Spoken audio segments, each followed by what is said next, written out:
Hi everybody. In this particular video, we have to learn present perfect continuous tense. ಅಂದ್ರೆ ಇಂದಿನ ವಿಡಿಯೋದಲ್ಲಿ ಪ್ರಸ್ತುತ ವರ್ತಮಾನ ಕಾಲದ ನಿಶ್ಚಿತವಾಗಿ ನಡೆಯುತ್ತಿರುವಂತ ನಿರಂತರ ಪ್ರಕ್ರಿಯೆಯನ್ನು ಸೂಚಿಸುವಂತ ಕಾಲ ಅನ್ನೋದನ್ನ ಕಲಿತೀವಿ. ಇದರ ಸ್ಟ್ರಕ್ಚರ್ ಹೇಗಿರುತ್ತದೆ? ಸ್ಟ್ರಕ್ಚರ್ಗಿಂತ ಮುಖ್ಯವಾಗಿ ಏನು ಈ ಟೆನ್ಸ್ ನ ಮುಖ್ಯವಾದ ಉದ್ದೇಶ ಅಂದ್ರೆ ಈ ಪ್ರೆಸೆಂಟ್ ಟೆನ್ಸ್ ಇದೆಯಲ್ಲ ಅದು ಮತ್ತೆ ಕಂಟಿನ್ಯೂಸ್ ಟೆನ್ಸ್ ಇವೆರಡು ಪರ್ಫೆಕ್ಟ್ ಆಗಿ ನಡೀತಿದೆ ಅನ್ನೋದನ್ನ ಒತ್ತಿ ತೋರಿಸುವಂತದ್ದಾಗಿರುತ್ತೆ. ಇಲ್ಲಿ ಡಿಫ್ರೆನ್ಸ್ ಏನು? ಅಲ್ಲಿ ಐ ಆಮ್ ಡೂಯಿಂಗ್ ಅಂತೀವಿ, ಇಲ್ಲಿ ಐ ಹ್ಯಾವ್ ಬೀನ್ ಡೂಯಿಂಗ್ ಅಂತ ಕರಿತೀವಿ. ಐ ಆಮ್ ಡೂಯಿಂಗ್ ಅಥವಾ ಆರ್ ಡೂಯಿಂಗ್ ಅಂತಿದೆಯಲ್ಲ ಅದು ಪ್ರೆಸೆಂಟ್ ಕಂಟಿನ್ಯೂಸ್ ಅಂತ ಅನ್ನಿಸ್ಕೊಳ್ತವೆ. ಬಟ್ ಪರ್ಫೆಕ್ಟ್ ಕಂಟಿನ್ಯೂಸ್ ಟೆನ್ಸ್ ಅನ್ಸ್ಕೋಬೇಕಾದ್ರೆ ಹ್ಯಾವ್ ಹ್ಯಾಸ್ ಅನ್ನೋದನ್ನ ಒತ್ತಿ ಒತ್ತಿ ಬಳಸಲೇಬೇಕು. ಇದನ್ನು ಕಲಿಸುವಂಥದ್ದೇ ಈ ಟೆನ್ಸಿನ ಈ ವಿಡಿಯೋದ ಇವತ್ತಿನ ಉದ್ದೇಶ.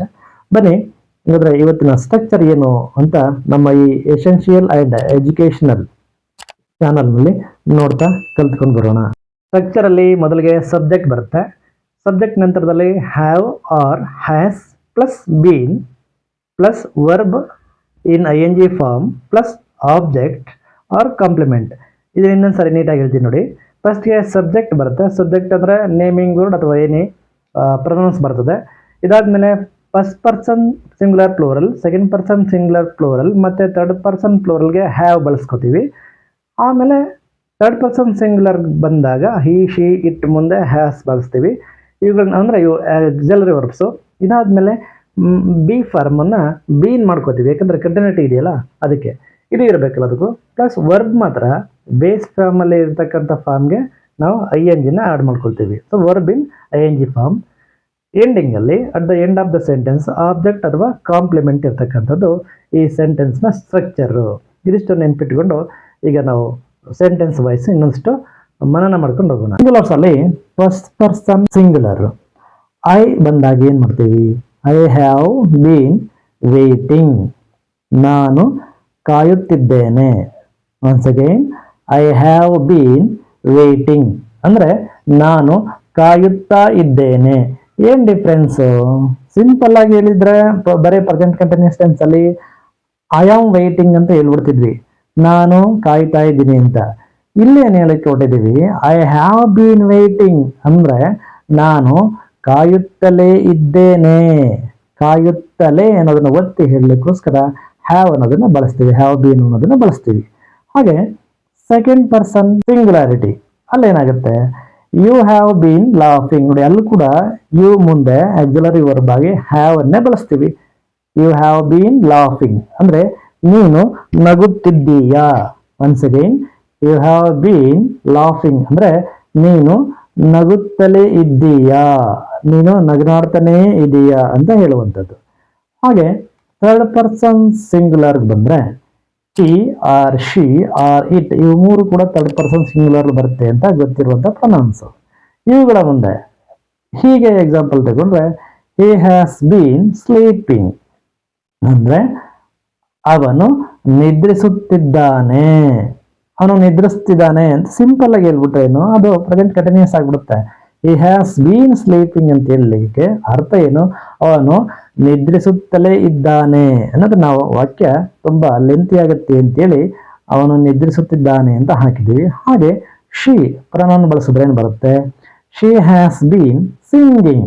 ಮುಂದೆ ಅದನ್ನ ನೀವು ಮೆಲೋಡಿಯಸ್ಲಿ ಅಂತ ಹಾಕೋಬಹುದು, ಲೇಟರ್ ಅಂತ ಹಾಕೋಬಹುದು. ಅದನ್ನೇ ನಾವು ಕಾಂಪ್ಲಿಮೆಂಟರಿ ಅಥವಾ ಅಬ್ಜೆಕ್ಟ್ ಅಂತ ಹಾಕಿದೀವಲ್ಲ ಅಲ್ಲಿ. ಇಲ್ಲಿ ಲೆಂತಿ ಸೆಂಟೆನ್ಸ್ ಬೇಡ ಅಂತೇಳಿ ಶಿ ಹ್ಯಾಸ್ ಬೀನ್ ಸಿಂಗಿಂಗ್ ಅಂದ್ರೆ ಅವಳು ಹಾಡುತ್ತಿದ್ದಾಳೆ, ಅವಳು ಆಡುತ್ತಲೇ ಇದ್ದಾಳೆ ಅಂತೇಳಿ ಪ್ರೆಸೆಂಟ್ ಟೆನ್ಸ್ ಅಲ್ಲಿ ಪರ್ಟಿಕ್ಯುಲರ್ ಆಗಿ ಪರ್ಫೆಕ್ಟ್ ಆಗಿ ಹೇಳುವಂಥದ್ದು. ಹಾಗೆ ಇಟ್ ಬಳಕೆಯಾದಾಗ ಅದಕ್ಕೂ ಕೂಡ ಇಟ್ ಹ್ಯಾಸ್ ಬೀನ್ ವರ್ಕಿಂಗ್, ಅದು ಕೆಲಸ ಮಾಡುತ್ತಿದೆ. Once again it has been working ಅಂದ್ರೆ ಅದು ಕೆಲಸ ಮಾಡುತ್ತಲೇ ಇದೆ. ನೋಡಿ ಇಲ್ಲಿ ಹಿ ಶಿ ಇಟ್ಗಳ ಮುಂದೆ ನಾವು ಹ್ಯಾವ್ ಬೀನ್ ಬದಲಿಗೆ ಹ್ಯಾಸ್ ಬೀನ್ ಅನ್ನೋದನ್ನ ಬಳಸಲೇಬೇಕು. ಯಾಕೆ ಹೇಳಿ? ಥರ್ಡ್ ಪರ್ಸನ್ ಸಿಂಗುಲರ್ಗೆ ನಾವು ಹ್ಯಾಸ್ ಅನ್ನ ಪರ್ಟಿಕ್ಯುಲರ್ ಪರ್ಫೆಕ್ಟ್ ಟೆನ್ಸ್ ಅಲ್ಲಿ ಕೂಡ ಬಳಸ್ತೀವಲ್ಲ ಹಾಗೆ. ನೆಕ್ಸ್ಟ್ ಒಂದಷ್ಟು ಫ್ಲೋರಲ್ ಫಾರ್ಮ್ಸ್ ಅನ್ನ ನೋಡೋಣ. ಇವಾಗ ಇಲ್ಲಿ ಫಸ್ಟ್ ಪರ್ಸನ್ ಫ್ಲೋರಲ್ಗೆ ವಿ ಬಂದಾಗ same we have been walking ಅಂದ್ರೆ ನಾವು ನಡೆಯುತ್ತಿದ್ದೇವೆ. Once again we have been walking ಅಂದ್ರೆ ನಾವು ನಡೆಯುತ್ತಲೇ ಇದ್ದೇವೆ ಅನ್ನೋದನ್ನ ಶಾರ್ಟ್ ಆಗಿ ನಾವು ನಡೆಯುತ್ತಿದ್ದೇವೆ ಅಂತ ಕೊಡಲಾಗಿದೆ ಇಲ್ಲಿ. ಈಗ ಸೆಕೆಂಡ್ ಪರ್ಸನ್ ಪ್ಲೂರಲ್ ಕೂಡ ಯು ಹ್ಯಾವ್ ಬೀನ್ ರನ್ನಿಂಗ್, ನೀವು ಓಡುತ್ತಿದ್ದೀರಿ. ಸಿಂಗುಲರ್ ಆಗಿದ್ರೆ ಇದು ಯು ಹ್ಯಾವ್ ಬೀನ್ ರನ್ನಿಂಗ್ಗೆ ನೀನು ಅಂತ ಬಳಸ್ತಿದ್ವಿ. ಇದು ಪ್ಲೂರಲ್ ಆದ್ರಿಂದ ಕನ್ನಡದಲ್ಲಿ ನೀವು ಅಂತ ಅರ್ಥ ಮಾಡ್ಕೊಳ್ಬೇಕು. ಯು ಹ್ಯಾವ್ ಬೀನ್ ರನ್ನಿಂಗ್, ನೀವು ಓಡುತ್ತಲೇ ಇದ್ದೀರಿ. ಶಾರ್ಟ್ ಆಗಿ ನೀವು ಓಡುತ್ತಿದ್ದೀರಿ ಅಂತ ಕೊಡಲಾಗಿದೆ.